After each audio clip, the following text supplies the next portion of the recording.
is. And in the Bible, we see that constantly contrasted as the exact opposite of what Jesus came to establish, which is relationship with God through grace. Through what he has done, we can be in relationship with God. And a lot of times the contrast looks like this. Religion tends to focus on the externals. So it's about doing the right things at the right time, and if you do them the right way, then maybe you can be good with God. And what we see is the opposite of that, is relationship is all about the internals. When you realize that God loves you before you did anything loving toward him, it changes your heart. And that change on the inside absolutely produces different externals in your life, but it's an inside-out change, not the other way around. And so when we're talking about religion and coming against religion, we've got to talk about pride, because unfortunately, where you find religion, you often find pride.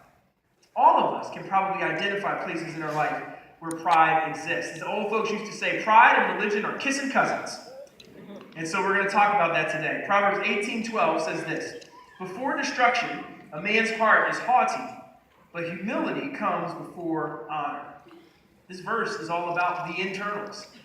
Haughty is another word for pride. It's high-mindedness, having too high of a view of yourself. And this verse says, where there is haughtiness, be careful, because destruction is soon to follow.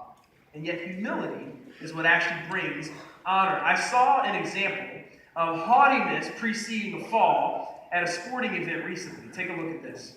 Take my word for it, there's a moral to this story. Yeah, it looked like a coronation for Tonje Pepiot. He's getting the crowd. He wants the crowd to cheer his performance, and at the end he gets picked. He gets picked by Merritt Simon of Washington. And you just can't do this kind of stuff, Lewis. You can't. And you see his face, and you know no one has to say anything. They don't have to explain it to him. He'll never make that mistake again. Ouch! Distance race in the final meters of the race, and you celebrate it too early. Pride, haughtiness, right before the fall. I remember watching that and saying to myself, that'll preach someday.